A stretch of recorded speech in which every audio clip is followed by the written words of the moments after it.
Hello and welcome to another interview episode of the Primary Maths Podcast, the show where we talk all things primary maths.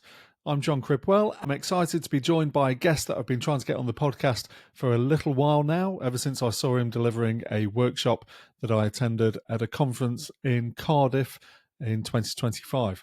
The focus of our conversation in this episode is all about manipulatives, not just why we use them or what the concrete pictorial abstract approach is, but rather how do we choose the right manipulatives for the task?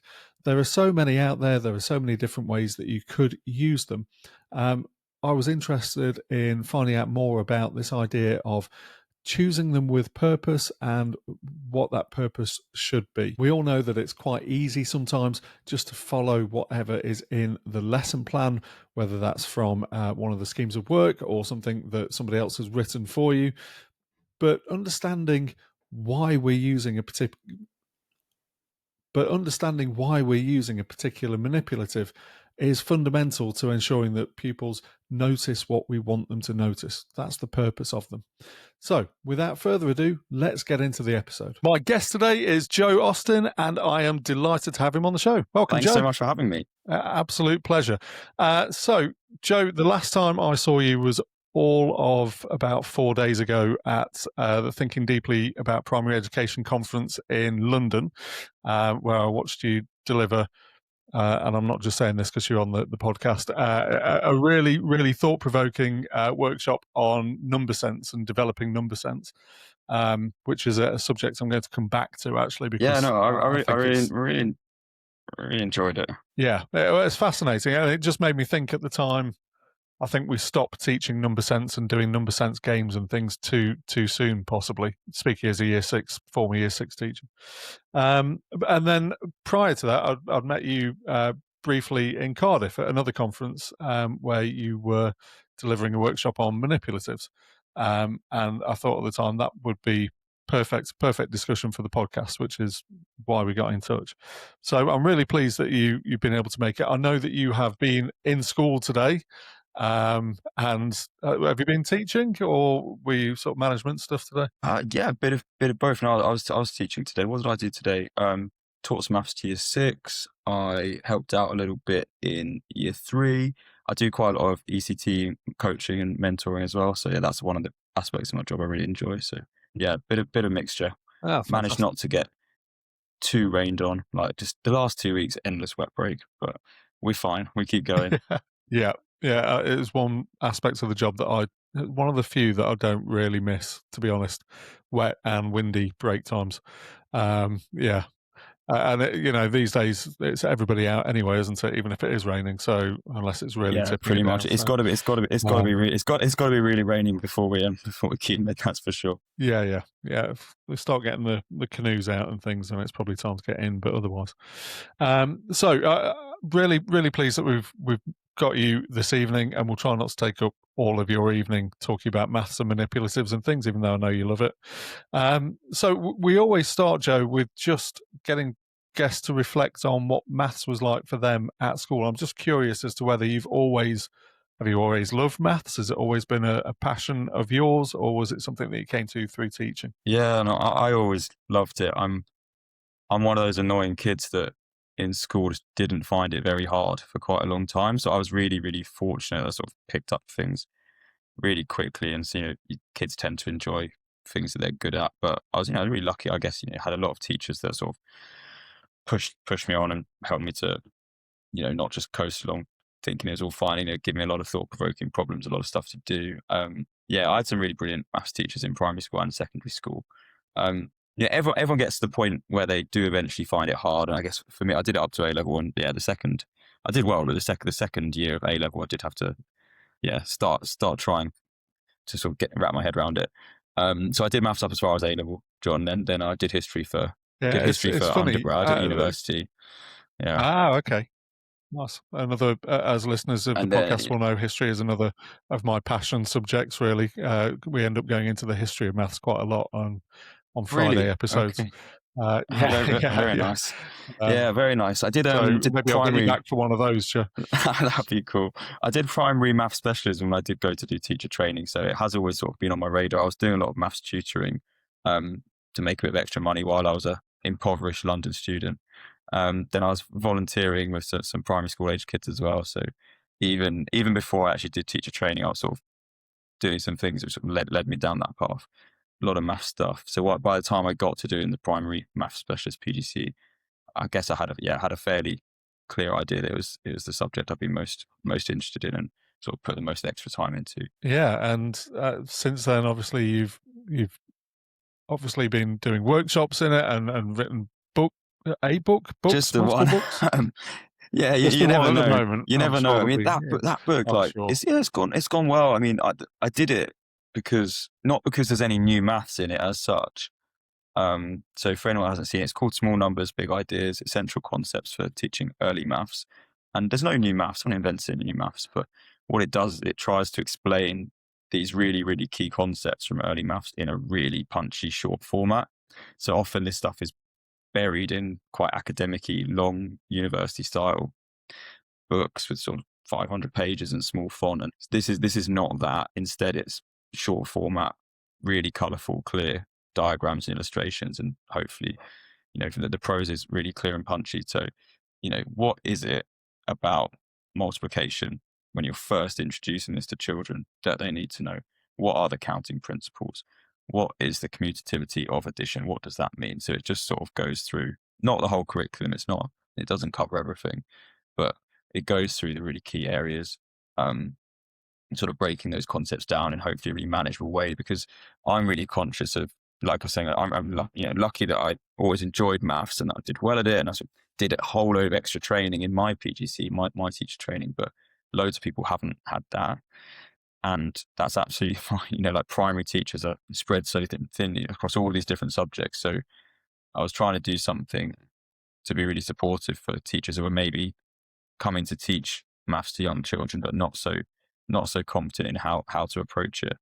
And everyone's so busy that something they can sort of just flick to and have a sort of, yeah. So it's a really accessible book, Joe, and as you say, the illustrations are really nice and clear in it, and you could almost just take those and use them in some respects. It's almost like you could pick it up as a bit of a handbook. And I know when we were talking about it before, you suggested it'd be a really good starting place for maybe an ECT or somebody who's relatively new into teaching. But I think there's things in there that, even if you're moving to a different year group and you're thinking, I haven't taught division for a long time, or I haven't taught, addition to year 2 for a long time or something, what's the best place to start? I think there's loads in there that you could take away from it, even as an experienced It's really teacher. kind of you. I think there's two other things I'd quickly say about it. I guess the first one is that for people teaching Key Stage 2, or, from the conversations I've had, even people teaching really, really weak secondary school students, it is hard as a teacher of older children to work out what is missing, what are the blocks that are missing, where are the gaps in their understanding,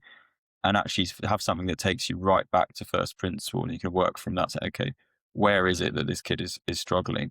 That can be really helpful. So the other point I was going to make about that is that something like this can lead new teachers or any teachers towards this key point that there is a difference. I can't remember where I read this. I think it's a book by Helen J. Williams, who's a really, really expert on early maths teaching, actually.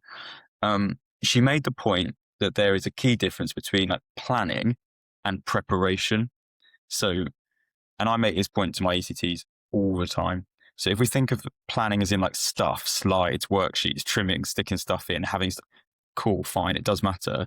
But preparation as in our own preparation in our head, are we prepared to teach this thing? Do we know the ways it can go? Do we know what are the steps before this? What are the steps after this? What am I going to do if the whole class finds this really easy?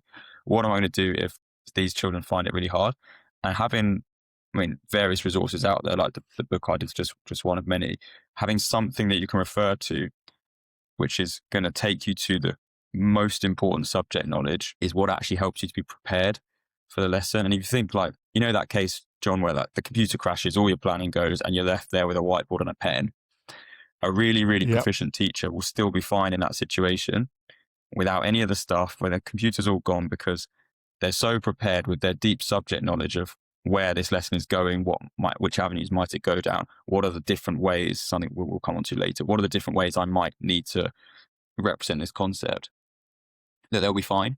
So, and it's tough, isn't it, yeah, Joe? I can empathise because I agree. I think my feeling is, I don't want to sound like somebody who started teaching 20 years ago and, and doesn't like the way things have changed. I do. I totally. I think that schemes of work that are available now for maths and things, some of them are really excellent and really useful as a teacher.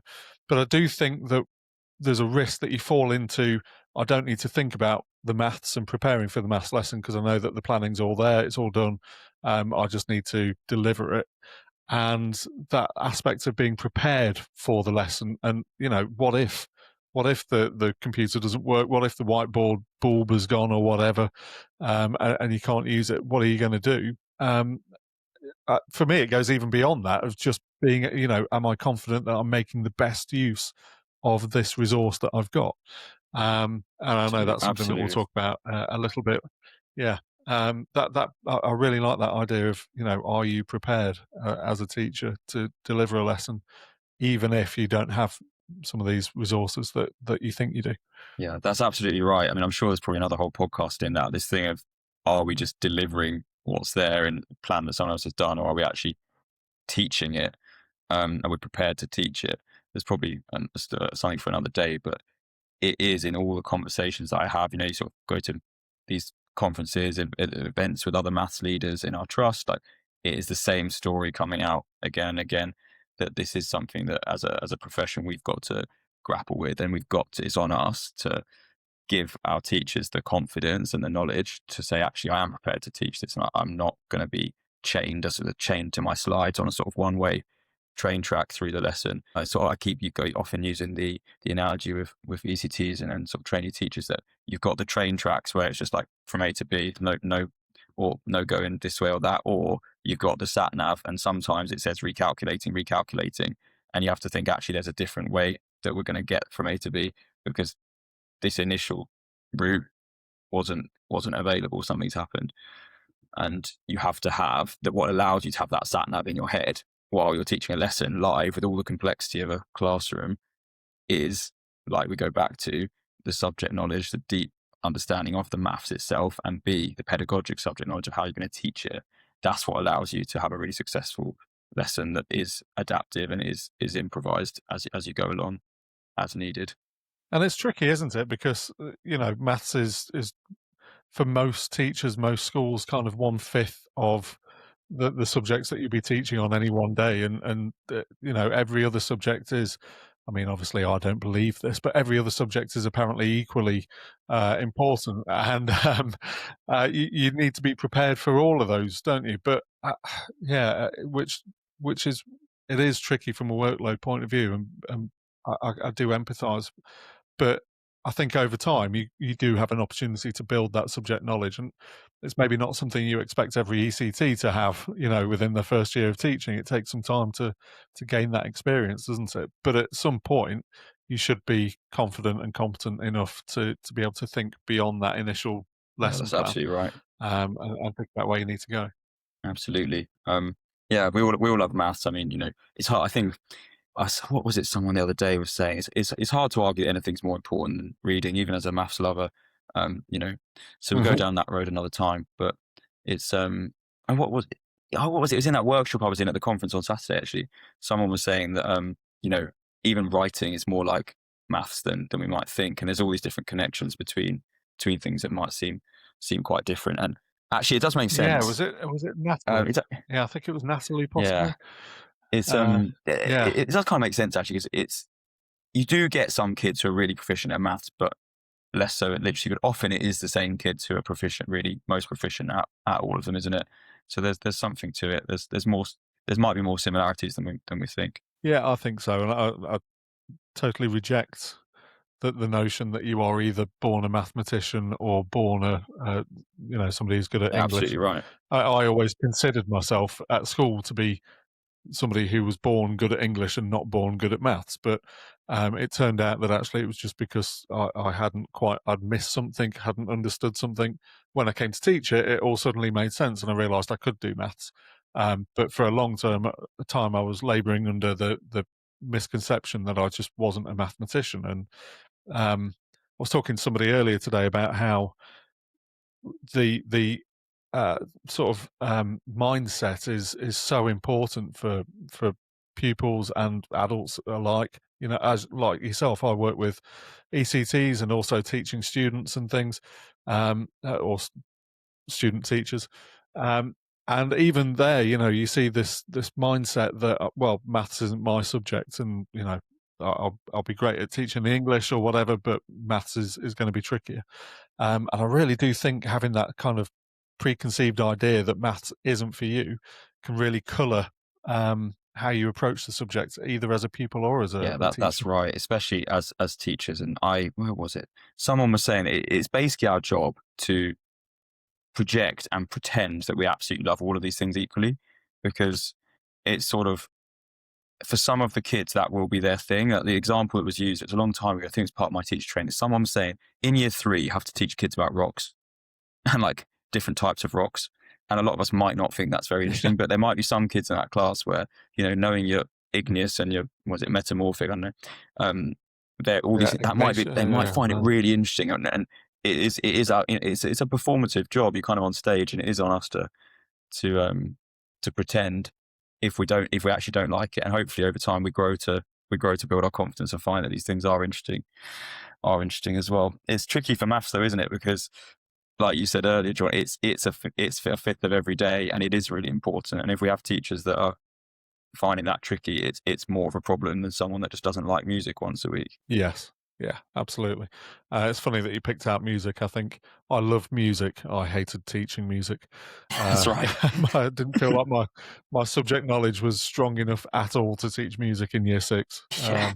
So yeah, we're all guilty of having a weakness somewhere that we should probably address more than maybe we get round to.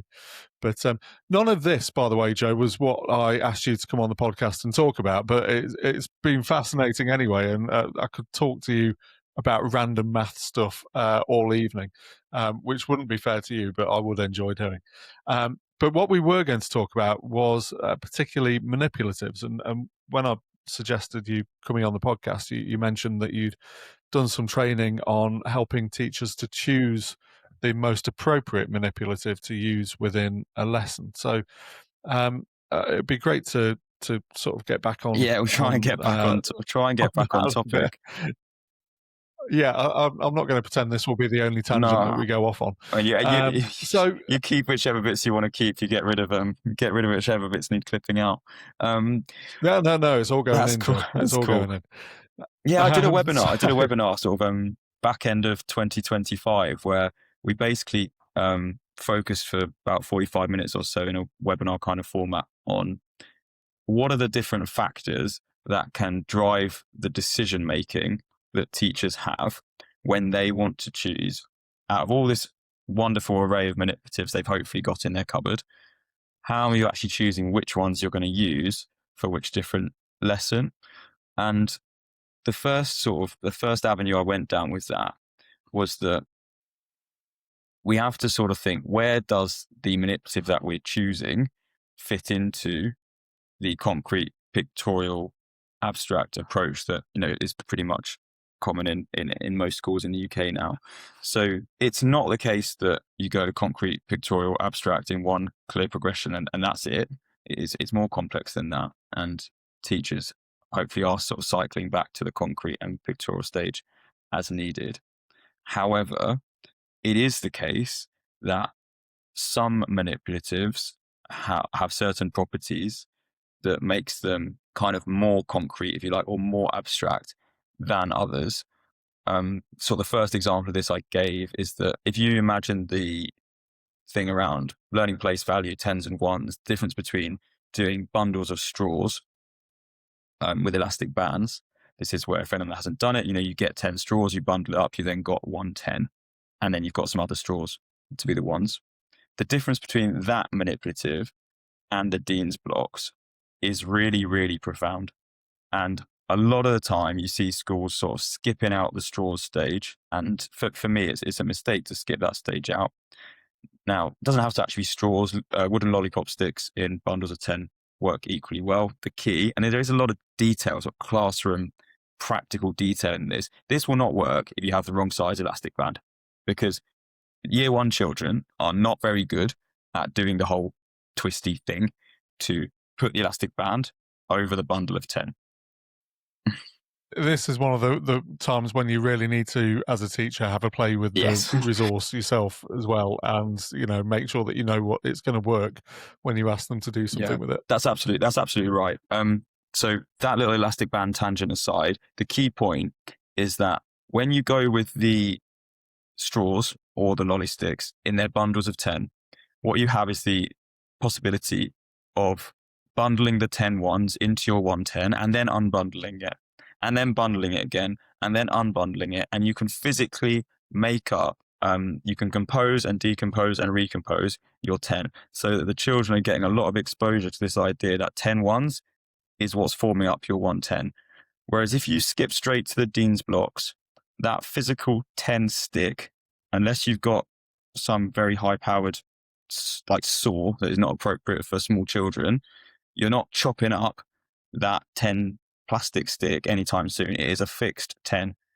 So it is essentially it's still very concrete, still a brilliant resource. We've all probably seen Dean's blocks. It's very, very important, but it is slightly kind of more abstract, just a little bit more abstract than that really, really physical bundle of 10 that you can make and unmake. Now, I guess you could argue that if you take the really small Dean's cubes and put those together, you can make what looks very similar to the 10 stick, but it's not actually the same as the 10 stick, is it? And is that the sort of point here, that the straws are a good size for sort of year ones to handle and manipulate and that sort of thing, but also this idea that you're almost making something different, aren't you? They still sort of look like straws, but they're a bundle of straws now, and it's this idea of unitizing. I've now got a unit of one, right, which is 10 straws, and I can take them apart and put them back together quite easily. You're making something slightly different. Yeah, absolutely. And then you see, when you do move to the Dean's blocks, you often see children and teachers, it's a really good thing to do. They put the little 10 ones right up next to the 110, and they're sort of lining them up and matching. They're sort of proving to themselves, yeah, this is 10. And they're building up that concept that this thing is definitely equivalent to this thing. And I was really fortunate when I was doing my training and my sort of, it was called NQT then. Yeah, the school I was in, really, really good approach to maths. And there was whole lessons where the only lesson objective was to do and they called it a fair swap, basically just to swap the 10 ones for the 110. And that was the lesson objective. Until kids got that, we didn't move on to anything else. So I guess that was one example of where I was going with the point that you're choosing a manipulative based on where you kind of think you are in that progression from something through the concrete pictorial abstraction. The ultimate aim, of course, is that there's a fluent abstract understanding of the maths itself. And some manipulatives might be chosen because they are either more or hopefully gradually less, concrete than others. Another example of that would be something like if you're teaching odd or even, the perhaps most physical, really, really concrete version of this would be lining children up in pairs. Who's the odd one out? Who doesn't have a partner? And then maybe we're going to go to something like, make sure it's not always the same kid. Yeah, that's best avoided. Then maybe you're going to do something like representing the same thing with little Lego men, so that you've moved from one representation to the other. It's still very, very concrete. It's representing the people. Then maybe you're going to have the cubes that are being substituted for the Lego men. So it's like this. You've got loads of them, and you're going to represent the people using the cubes. You're starting to do that. And gradually over time, you might then move to a sort of maybe like a fixed part thing, like a pneumacon piece, where you're not able to manipulate the ones so easily, but you just look at it straight away. You've chosen the pneumacon. It's emphasizing that structure of the number split out into twos, maybe an odd one out.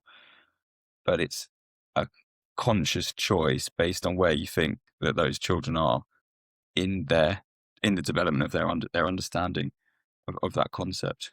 Yeah, just in case anybody's not used, I'm sure you'll have seen Numicon before. If not, Google it to see what it looks like. But if anybody's not used it, one of the great things, as Joe says, about Numicon, and there's lots of great things about it, but one of the things is that the structure of it is that the uh, the circles within it are paired up where they can be, except if you've got an odd number, obviously one of them doesn't have a pair, so you've got a sticky out bit, if you like.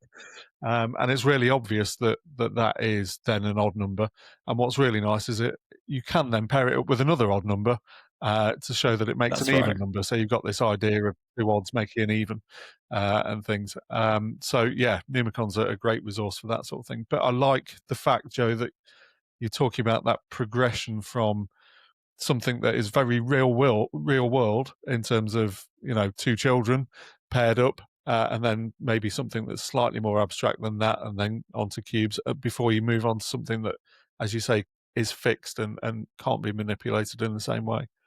Yeah, that's right. I mean, I guess the other thing that this sort of links to a little bit, I definitely wanted to like get in there somewhere, is that we know from all the research that it is important to expose children to a variety of manipulatives and models, like to emphasize lots of different aspects of the mathematical structures. They get this really sort of rich, interconnected web of the ideas. There's lots of different ways to represent 16, for example. You can do it on the reckon rec, you can do it on a beat string, you can do it with Dean's blocks, etc., etc.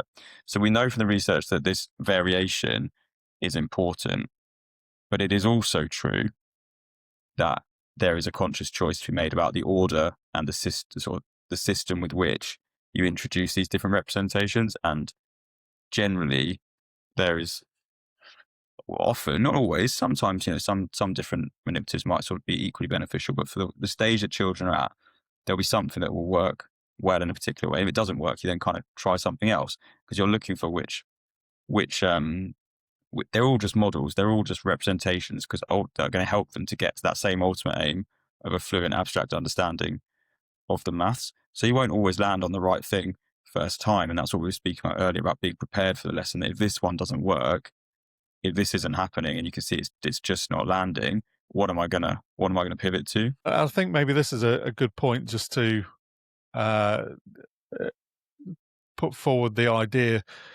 It seemed commonplace at one time that we will just have a maths area in the classroom that will have some drawers with different manipulatives and things in, and the children can then just choose for themselves which ones they prefer for any given task. I think I might have an idea, but what's your feeling about that It's literally approach? the next thing I was going to say. It's like, I wanted to get, I was Oh, was it? getting, Okay, there you yeah, go. I was going to get in something about, being careful about the basically variation is not an excuse just to do a load of stuff in a random order. And the second point, even more important thing, is exactly what you've just said, John. If someone says, oh, well, we just have loads of manipulatives on this special maths bucket that goes on the middle of the table, we just let the children choose, that is a massive red flag.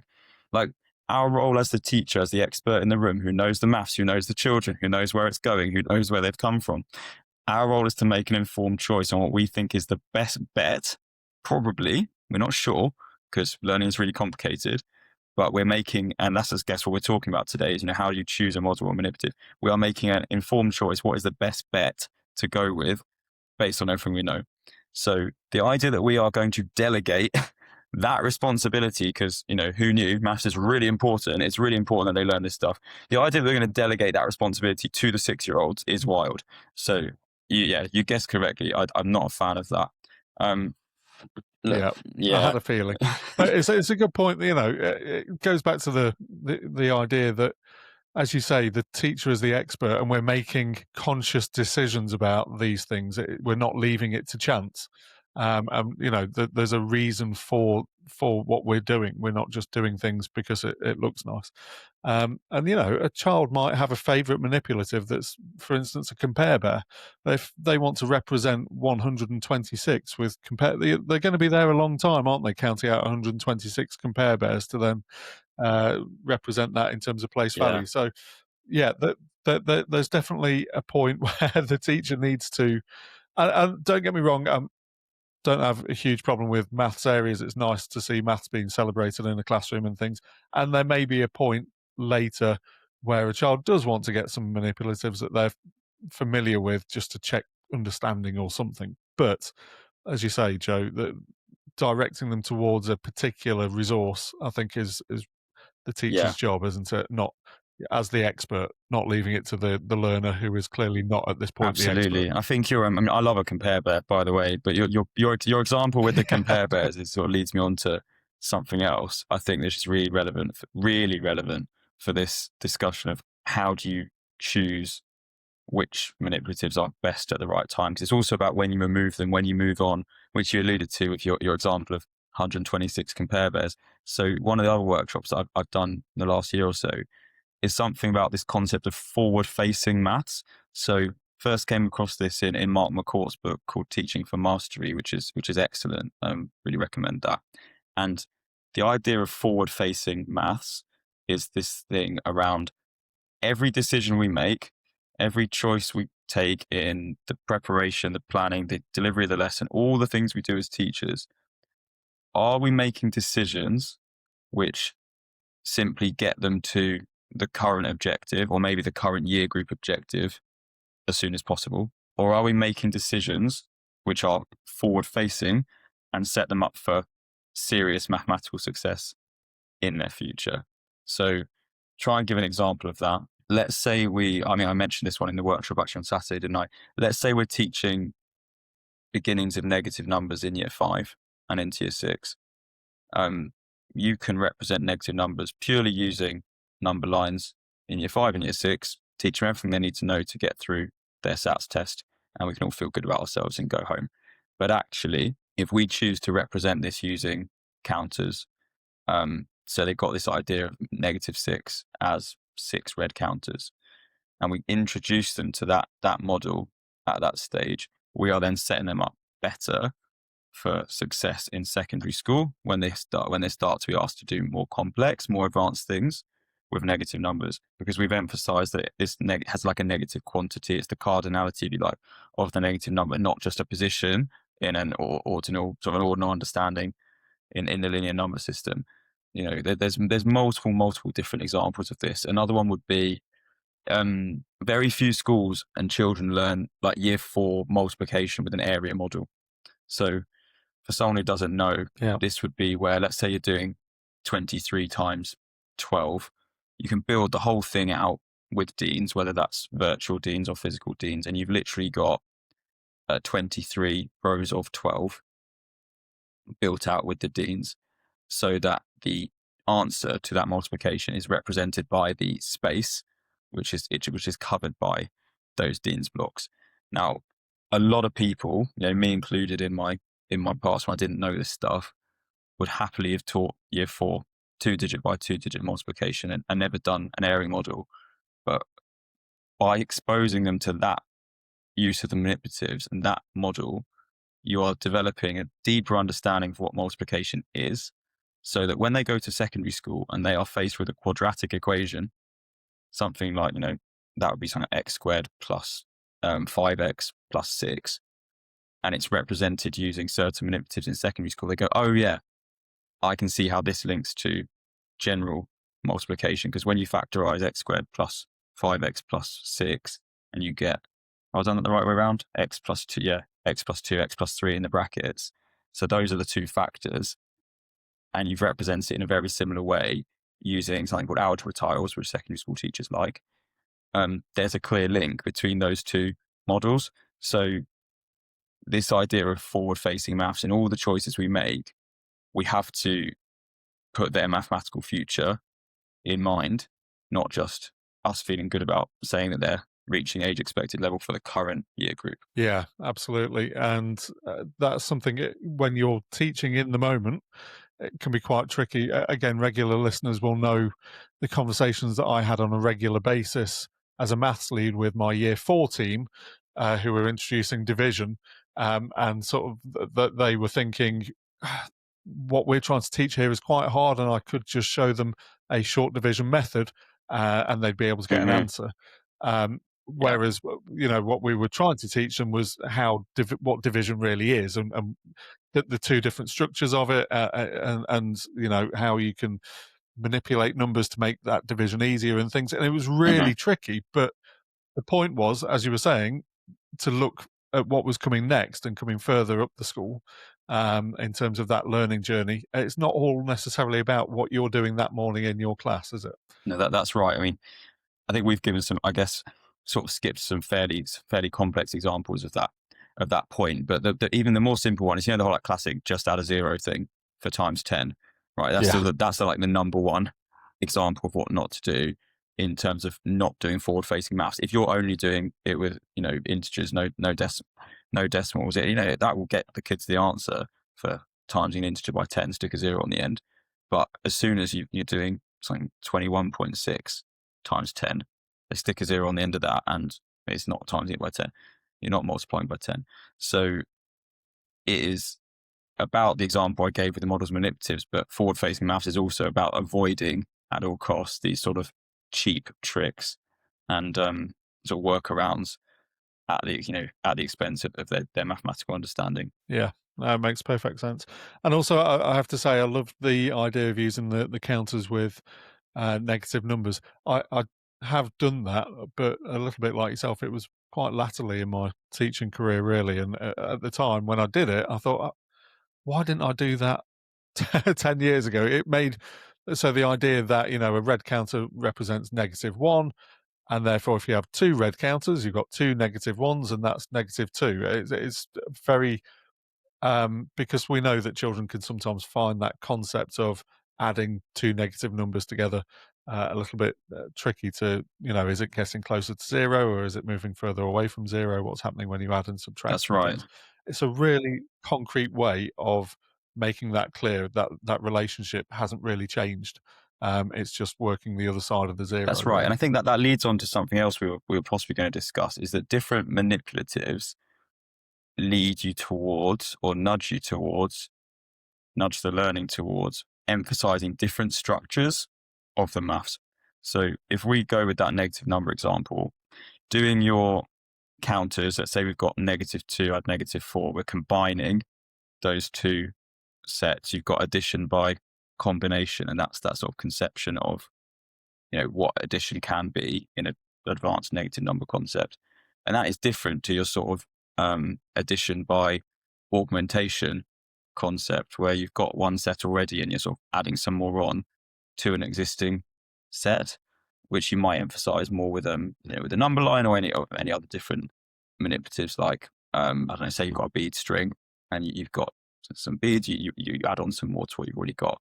So a good example of something where the choice of manipulative that you make can emphasize different mathematical structures might be something like, if you were teaching something like near doubles in year 1 and you make the choice to use a 10 frame and some counters, you've got in the 10 frame 2 rows of 5, which is really going to support you to represent the doubles quite clearly, quite easily.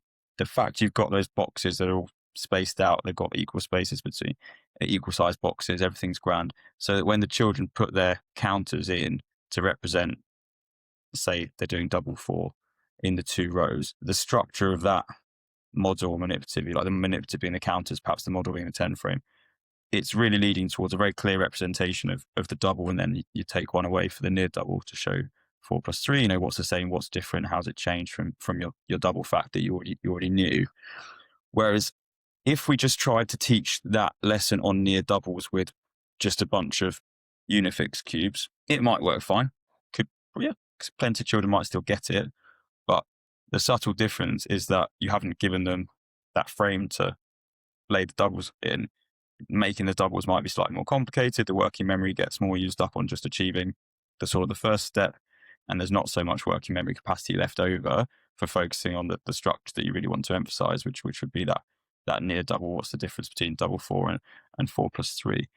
So a little bit of really careful thought about what are the benefits of each different manipulative and how it's going to be used. Sort of like you mentioned earlier, sort of doing the maths yourself, so running it through, whether just run it through in your head or physically running it through, can help us to work out what's going to be the best choice. And that's a really key point, isn't it, as well, that sometimes we lose sight of the real purpose of the manipulatives, which is, as you've just shown really eloquently, Jo, to reveal the structure of the maths. It's not a method to do the maths. We don't want to be teaching children to solve maths problems using manipulatives, because that's not an efficient method, is it? They're not going to be carrying around a tray of manipulatives with them for the rest of their lives. But it does reveal the structure of the maths so that they can understand what's happening as it becomes more abstract. And that's kind of the point of using them. So it's really important to ascertain what is this manipulative drawing attention to? What am I trying to extrapolate from it, I suppose? Yeah, that's right. And in what ways is the manipulative like doing some of the work for them? Maybe is that the way of putting it? So something like, I mentioned there about the 10 frame. It sort of lines it all up really nicely. It really supports them with that. Something else like a bead string. You can't lose your parts.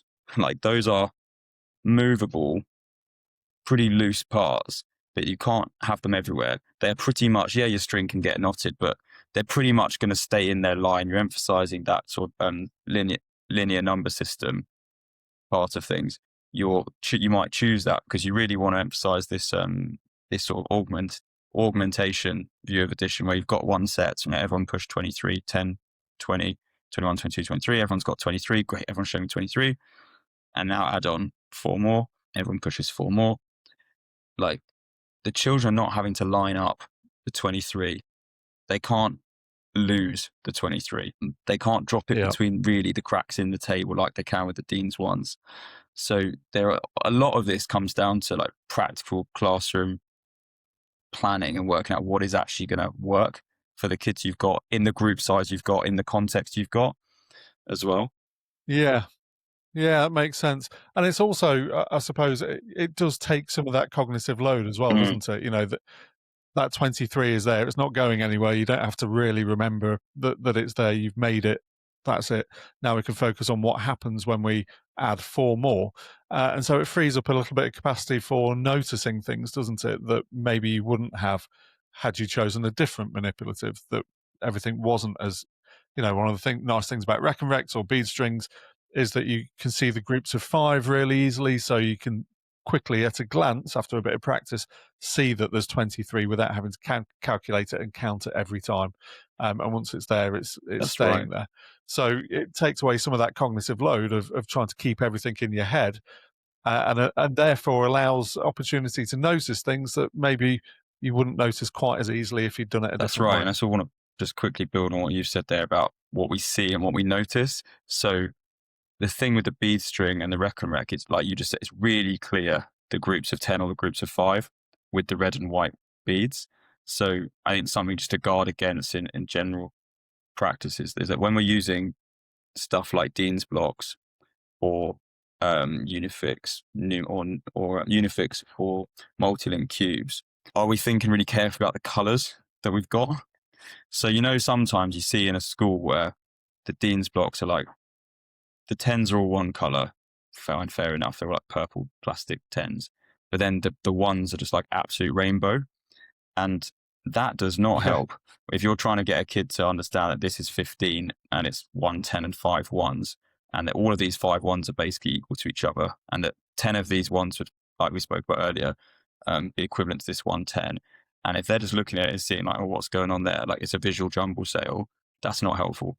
Again, the physical properties of the stuff we've got helps or hinders the attention of the child.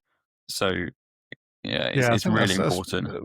It's a really good point, because what we want is to train children to notice things and to look for patterns and look for connections. So if we then throw in something that isn't a pattern and isn't a connection and is just something random, there's a risk, isn't there, that you're going to create a misconception there.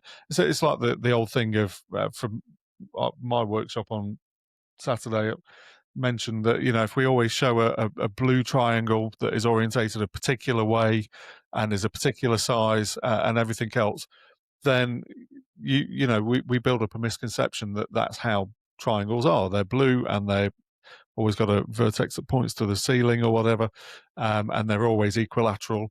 And children, if we're doing our job well, children are noticing these things, and we're helping them to notice things. We need to make sure we're noticing the That's right absolutely things. it. Yeah, that's it. I guess the other example is like, when you get the multicolored unifix cubes, you're doing addition. Like probably the most important concept in all of year one is this, like, okay, part, whole, part, whole. Are you really emphasizing those two parts as clearly as you could? Either by having one color of cube only on the table, like everyone's got a whole bunch of blue cubes and they split it up into two parts, or they've got two colors, they've got the blue and green, and they build out their two parts using the two colors. When you see it being taught with, they're trying to learn part, whole, you're actually trying to emphasize there's these two parts that combine to make this whole absolute key concept. And you see like a whole rainbow of cubes on the table, and they're 7, which is meant to be, they're meant to be realizing with that 4 plus 3 makes 7, or that 5 plus 2 makes 7. They do anything like that, and you see that the 7 is made of loads of different colors, and it's got 2 white, 3 red, 1 blue, 1 green. Well, for me, that's 2 plus 3 plus 1 plus 1, which is great if you're there. But if you're not there, and you're not ready for 2 plus 3 plus 1 plus 1 makes 7, that is it. That's a hindrance. So we've got to be really careful with it. Yeah, and again, conscious choice, making sure that you're thinking about these things ahead of time, and again, it's that little bit of being prepared, isn't it? Prepared to that you've got the right resources and that you know why you're doing them in the way that you're doing. Yeah, that's it. Absolutely. Yeah, let me see. I guess the last thing we were sort of thinking we might have a chat about was the virtual manipulatives debate, wasn't it? Because there's a whole suite of amazing things out there that certainly weren't even 10 years ago when I started, about 10 years ago. That the power of some of these things is really impressive, but it is a big debate and an interesting one about when's the right moment to use them and when not to, and sort of what the pros and cons are. What's your experience of using them so far, John? So I'm from a time where we had the old ITPs, where it used to represent things on the board for you, and they were brilliant. I really liked your point from the workshop on Saturday that if you've got the right technology, as in a visualizer or something like that, where you can manipulate the things and all the children in the class can see, that's brilliant. I've done enough trying to stick deans to a whiteboard and, with blue tack and things falling off, and just thinking I'm not doing a good job at this, to think that actually something that I could present on the interactive whiteboard, everybody can see it, it's not going to fall off when the blue tack gets too hot or anything like that. That's probably a better way of doing it, even though it might not be a manipulative. It's not necessarily what we want the children to be using all the time, I would suggest. Although, again, there might be times when it might work really well. I'm sure you've got a viewpoint on it, Joe. I mean, I'm still still exploring them, still working it out. I think there are some major benefits which are not to be overlooked, but it's a balance, isn't it? Because none of this should be a substitute for children, and especially the youngest children, but all children really using the physical stuff and manipulating it in their hands. I think for me, from what I've used them so far, is that point that we sort of mentioned just now about sometimes the circumstances that you've got might mean that the best way of modeling something is using the virtual manipulatives, because you visualize it doesn't work. Your flip chart with your active inspire or your smart notebook, whatever else you're using, doesn't have quite the same power in the way you can model it on some of these best virtual manipulative sites. I guess the other thing is that they can do certain things that are actually impossible to do with the physical stuff. I think I know where you're going with I this, think Joe, you do. and I'm totally with you. Like we were saying earlier on, this thing about place value is a great example of it. We want these kids to understand that 10 ones is 110, 10 hundreds is 1,000. And if you go on some of these sites, and the one I often use is called like Mathigon Polypad, and you get 1,000 block, and it's a really nice, clean graphic. And you click one button, it goes whoosh, and it decomposes instantaneously into 10 hundreds. I can't do that with a physical 1,000 block. I can sort of do a swap, and you sort of go, and I've seen teachers doing this quite well. You glue tack together the 10 hundreds, and you go, oh look, and you can stack them up. You see that it's the same, but that wow moment that the kids have when they see that sort of whoosh decomposition, then you get the hundreds, you decompose those into tens, and then suddenly the screen's filled with 1,000 little ones, and you put it all back together. You quickly undo the process with a few clicks of a few buttons. It can do all sorts of cool things. Even with fractions as well. Like you get a sort of fraction piece on the screen. Let's say it represents a third. You click a button and it splits into 2/6, and you can see that equivalence. There are ways to do this through drawing or through other sort of physical pieces under a camera, but it can do things with a speed and an efficiency and an accuracy that we can't always do sort of in the old school way.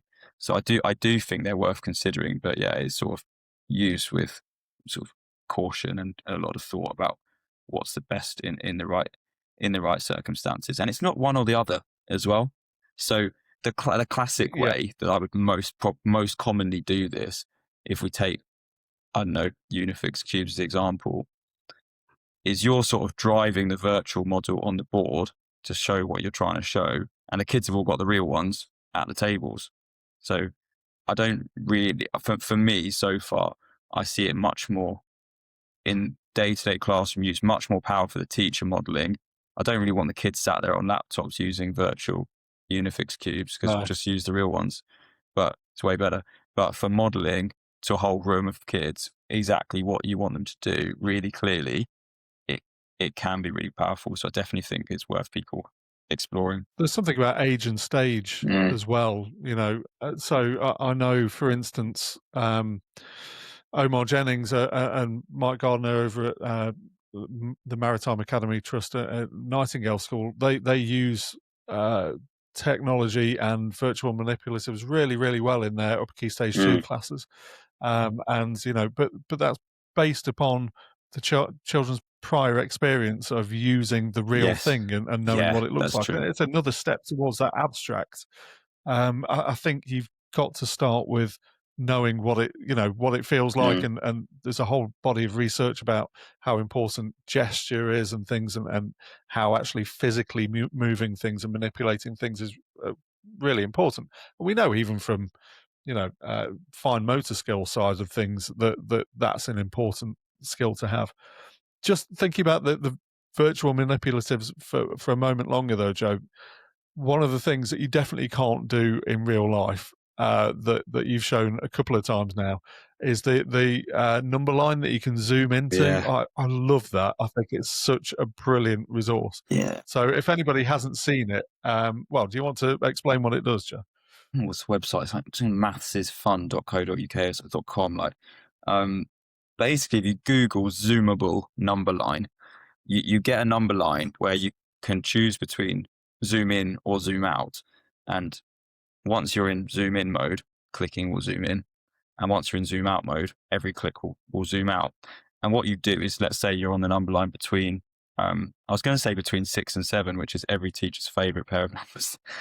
My gosh. Right, let's go with it anyway. You're between 6 and 7 on the number line, and you click zoom in, and okay, then it sort of zooms in on a line, and suddenly these intervals appear, and you've got 10 intervals, and you could go, hey, and then 6.1, 6.2, 6.3, and so that all appears, and you go, oh, I don't know what's next. You keep zooming in. Let's say you zoom in between 6.2 and 6.3, and then you get the next level of intervals, and you can just keep clicking, and it goes on and on and on forever. And this sort of, again, the awe and wonder effect that you can have with the kids of seeing that actually there is an infinite amount of space between 6 and 7. Yeah. If we go into it, there are an infinite number of decimal numbers in there, and you can just keep going and going and going.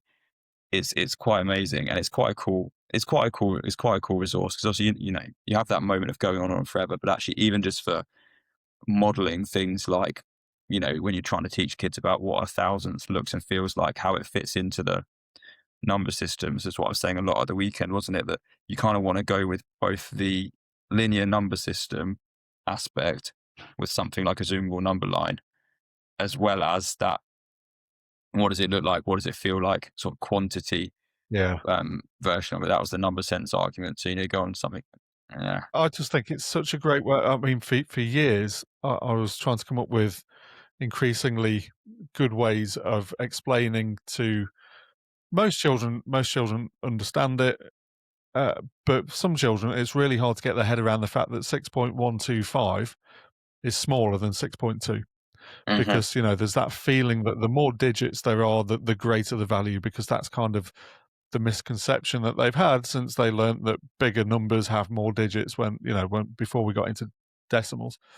So to really show that there are an infinite number of, I used to write it on the board. I would put 6.125, 8, 9, 6, 7, and make it, fill the board up and say this is still smaller than 6.2, because all of these pieces are smaller than the one before. But to show that so easily on that zoomable number line, and between any numbers that they pick, I just think is a. And again, I'm not going to build a whole series of lessons around that necessarily, but it's another way of representing this idea, and I suppose just recognizing why you're doing it and what the purpose is, that what you want to draw out of that, what structure you want to the children to notice, as we were saying earlier, is the key, and then it's choosing the right thing to do that with. Absolutely right. Totally agree with that. It's anyone who wants to try it, just Google zoomable number line, and you should find your way there. Yeah, I'm gonna have another play with it after we finish recording now, because that's how I like to spend my spare time. So it's we're still recording. It's now 8:20, and Jo has had school today and has got school tomorrow. So I'm going to. I could talk to him all night, but I am going to let him go and do whatever he needs to do so that he's prepared for whatever he's teaching tomorrow. That's right. Thank you so much, Jo. I really, really appreciate your time. If people want to find out any more about the work that you do, or your book, or anything else, Jo, where's the best place to find you? Oh yeah, firstly, thanks so much for having me. It's been a real pleasure. I could also go on chatting about this stuff all night, but should probably go and eat my tea and sort myself out for tomorrow. Yes, be prepared. That's what we were saying. Work out what I'm teaching. So yeah, if you want to connect online, it'd be great to connect with anyone who's interested in this stuff, and anyone who's interested in developing their maths teaching.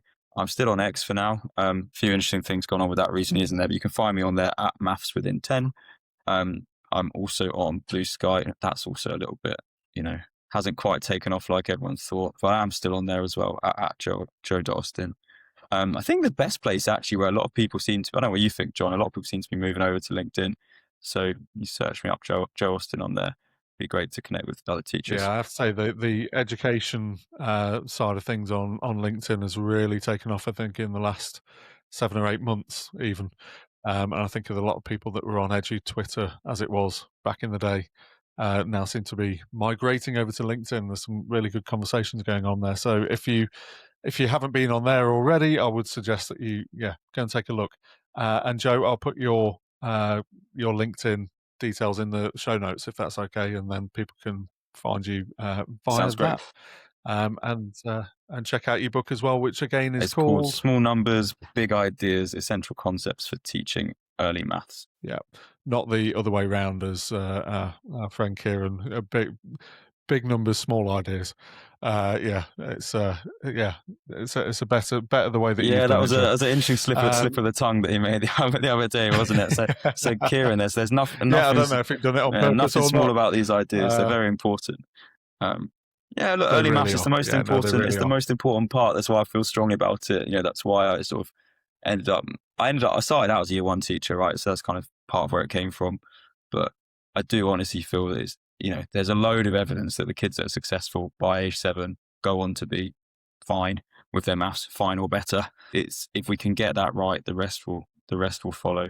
So I do think it's really, really important that all teachers, whether you're teaching, even if you're teaching Key Stage 2, Key Stage 3, it's really important to know that fundamental stuff as well. Yeah, the gaps are the same in my experience. Wherever you are, if you've got children that are lagging behind their peers, the gaps tend to be the same gaps. So and number sense, I think, forms a huge part of that.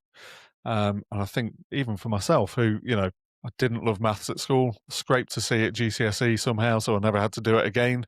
And that was my thinking when I finished my GCSEs. I was like, that is maths done for me. So ironically, given that that's, how I spend my days now, is thinking and talking about maths constantly.